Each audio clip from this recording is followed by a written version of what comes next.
hanya duduk di depan kamera, di depan komputer atau laptop, itu kan kadang kayak ngantuk lah yang sambil apa. Nah ini gimana ceritanya nih Kak? Mungkin bisa di-share kegiatannya, terus gimana tipsnya biar Diksar ini juga menarik dan memiliki banyak manfaat nih selain apa namanya pesertanya ini juga nggak bisa langsung ke lapangan. Oke.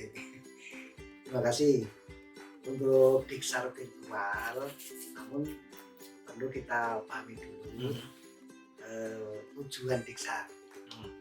Tujuan Diksar itu upaya memberi bekal terhadap calon dewan penggarang yang terdiri dari para ketua dan wakil ketua dalam pengetahuan tentang kepemimpinan. Di antaranya yaitu meliputi perencanaan, kemudian pengorganisasian dan juga pengontrol. Nah, berkaitan dengan itu, Diksar secara virtual itu seperti yang saya sampaikan sebelumnya tadi, itu banyak nilai-nilai yang kita berikan berkaitan dengan planning, organizing, maupun controlling. Nah, antara lain itu calon-calon Diksar ini, calon-calon pertama itu melalui Diksar diberi tugas-tugas secara daring. Nah, antara lain mereka supaya menjawab beberapa kuis yang disampaikan oleh kakak pembina atau pelatih ini untuk untuk mengetahui anak-anak itu dengan kemampuan dan pengetahuan tentang kepramukaan dan kepemimpinan. Nah, kemudian berkaitan juga nanti ada penugasan secara praktis ya. Kemudian anak supaya membuat rencana kegiatan apa saja itu walaupun tidak ketemu, namun secara kemampuan anak itu bisa untuk mengerjakan sesuatu walaupun melalui dengan daring. Ini gambarannya. Sehingga menurut saya walaupun tidak maksimal, namun bisa dilaksanakan pendidikan dasar untuk mencapai anak-anak itu memiliki karakter kepemimpinan. Oke, untuk pelaksanaannya sendiri berapa hari atau 1 hari dalam kegiatan tersebut? Untuk Diksar itu 1 minggu. 1 minggu. 1 minggu. Itu berarti dari pagi sampai sore atau seperti apa? Jadi hanya setiap sesinya karena kita tahu kalau nanti terus berlangsung pulsanya juga cukup banyak gitu. Jadi hanya sesinya itu hanya 2 jam. Oke. Jadi Setiap harinya 2 jam. 2 jam itu 1 jam, kemudian menyampaikan materi, kemudian diberi tugas, besoknya mengumpulkan tugas, diberi materi lagi, sehingga seperti itu gambarannya. Oke. Nah, untuk apa namanya? Ini kan berarti setiap harinya 2 jam. Berarti ada 7 selama seminggu, 7 hari berarti ya Kak ya. Nah, ini berarti materi yang disampaikan itu apa aja nih Kak? Terus tugasnya misalkan apa aja nih? Contohnya materi tentang materi-materi kepramukaan. Kepemimpinan sendiri itu juga di dalamnya ada nilai kepramukaannya banyak. Contohnya misalkan yang kemarin yang dilaksanakan itu adalah materi organisasi. Nah, organisasi inilah yang menjawab tentang kepemimpinan itu. Ada materi tentang anggaran dasar dan anggaran rumah tangga gerakan pramuka. Nah, itulah untuk mengenalkan di mana anggaran rumah tangga atau anggaran dasar ini itulah rohnya atau yang harus diikuti di dalam gerakan pramuka ini. Nah, kemudian di sisi lain di samping itu juga ada tentang tentang dewan penggalang. Jadi dia sebelum dia menjadi pratama atau menjadi ketua dewan penggalang itu dia harus paham dewan penggalang itu siapa, kemudian anggotanya siapa, kemudian tugasnya apa, fungsinya apa dan sebagainya lah. Itu antara lain tentang dewan penggalang. Itu antara lain. Oke. Nah, ini kan banyak termasuk berarti dalam 7 hari itu ada beberapa tugas yang memang harus dikerjakan gitu. Setiap harinya berarti ada 7 tugas gitu ya Kak? Iya, setiap hari ada tugas. Setiap sesi. materi session. Setiap sessionnya ada tugas. Nah ini apakah nanti apakah dari tugas-tugas tersebut ada ranking gitu atau seperti apa? Ya dinilai Tapi tidak ada ranking gitu. tidak di ranking. Sehingga masing-masing mempunyai kemampuan, masing-masing mempunyai kecakapan. Jadi untuk evaluasi juga nanti ya kedepannya, oh kurangnya di mana gitu ya. Oke. Nah untuk kendala sendiri nih Kak terkait Diksar secara virtual sendiri ini kan baru ya. Nah ini kendalanya seperti apa nih untuk agar peserta ini yang terdiri dari ketua dan wakil ketua ya Kak? Nah ini bisa antusias mengikuti kegiatannya. Ya banyak kendalanya, apalagi virtual. Yang kelas 7 itu belum sama sekali belum pernah ketemu ya, belum pernah ketemu. Kemudian pembinanya siapa, secara tatap muka belum pernah ketemu, langsung ketemu di gambar. Itu kan banyak faktornya. Yang pertama ya jelas pulsa ya, jelas pulsa. Walaupun Sinyal. Itu karena teknologi IT seperti itu harus komplit dengan hal seperti itu. Belum nanti faktor eksternal yang lain, contohnya juga lingkungan, juga keluarga, juga dukungan dari ya saudara, keluarga dan sebagainya. Jadi ada faktor penghambatnya, ada internal terkait dengan virtualnya itu sendiri, teknis seperti alat-alatnya, juga eksternal yaitu faktor pengaruh yang dari luar. Oke, nah mungkin untuk Kak Fania nih, ini kan berarti salah satu peserta yang mengikuti Diksar ya Kak ya? Oke, gimana nih pengalamannya, terus apa yang Kak Fania dapetin dari mengikuti Diksar tersebut? Yang pengalamannya ya,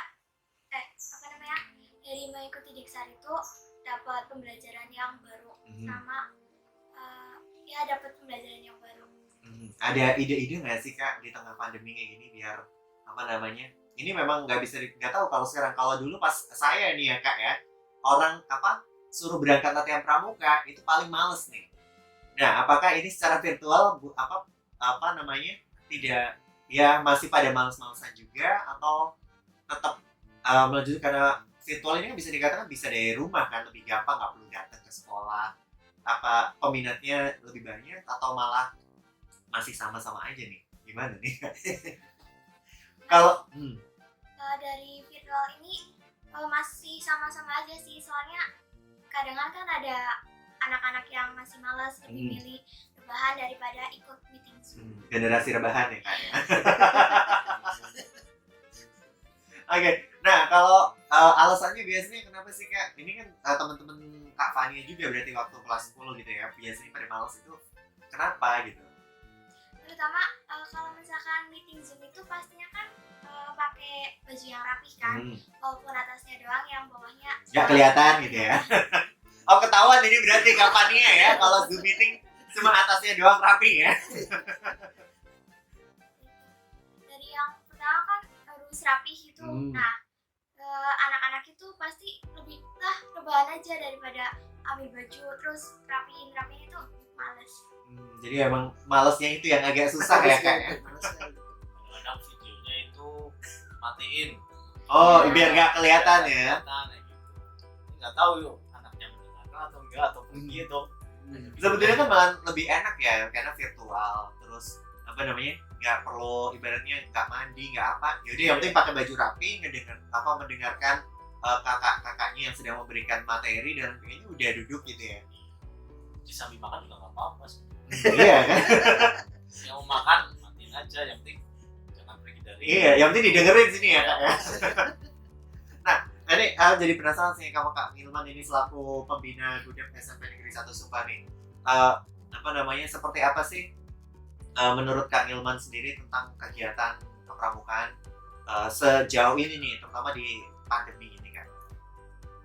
Selama pandemi jelas kita kan ada virtual. Kemarin kan ada Diksar, utama kan Diksar jelas ada panitia ya. Yang di sekolahan juga ada panitia untuk Zoom-nya itu. Tapi kelas 9 itu nggak banyak, jadi kita bisa berangkat untuk persiapan. Kita di situ kita cek kamera, cek soundnya gimana sebelum acara dimulai kita cek sound suaranya keluar atau enggak gitu. Nah, itu kalau untuk panitia karena nggak banyak kita tetap berangkat tapi tetap jaga jarak, kita protokol, kita pelaksanaan di untuk virtualnya ada yang di sekolah karena pematerinya dari pembina nanti satu kamera itu nanti pembina. Oke, jadi kalau untuk pematerinya tetap berada di sekolah ya? Tetap berada di sekolah. Biar dapat kualitas audio maupun video yang bagus. Iya, terus kemudian juga ada background sana gitu. Nah, jadi tetap ada banner kegiatan desainnya. Jadi situ pematerinya tetap terlihat ini acara ini Pixar dan sebagainya. Oke. Kalau untuk kegiatan pramuka mungkin sebelum pandemi nih, ini Kak Hilman sebagai pembina seperti apa nih? Mungkin ada pesan kah atau gimana nih untuk ini kan yang baru menjabat nih, biar minat dari adik-adik kelas 7 ini ketika sudah benar-benar kita udah hidup normal ya, agar minat mereka mengikuti kegiatan pramuka itu bertambah gitu. Untuk adik-adik yang kelas 7 ini, adik-adik kelas 7 walaupun di masa pandemi kalian tetap harus bisa berkreatif.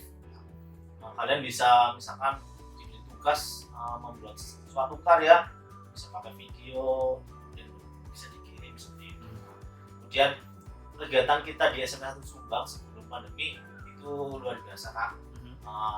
Ibaratnya hari Jumat kita latihan rutin untuk keseluruhan, kemudian ada kegiatan penggalang dan yang lain itu di lain hari juga kita latihan untuk memperdalam ilmu tentang kepramukaan, tentang scouting skill, terus life skill kita latih selain di hari Jumat. Oke. Kemudian setelah pandemi kita sebenarnya bingung, shock gitu ya Kak ya. Tiba-tiba berubah 180 derajat. 180 derajat. Ini mau gimana? Terpaksa kita ya tetap harus melaksanakan ya, kita laksanakan secara virtual walaupun itu nggak maksimal.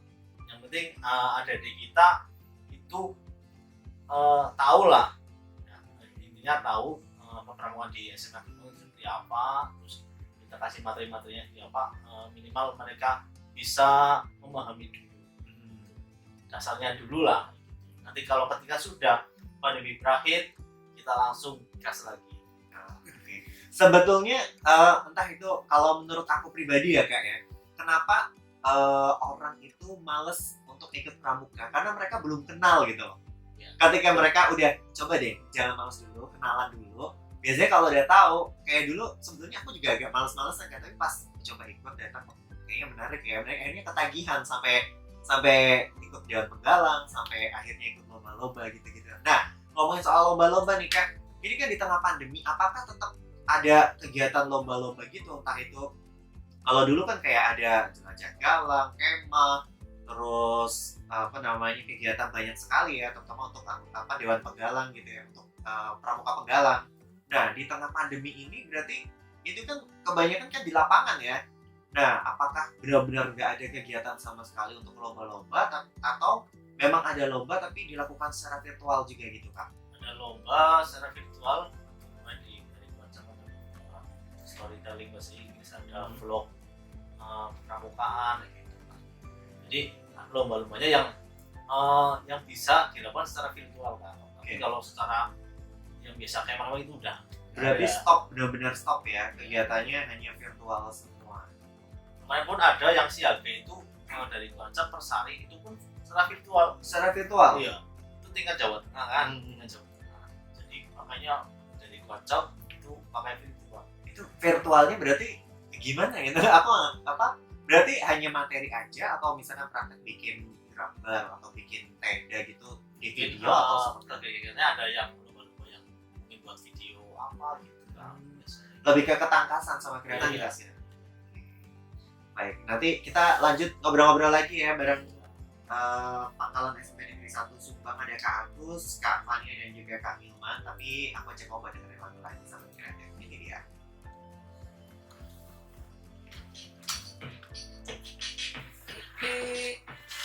Untuk selanjutnya ada yang mungkin mau dibahas.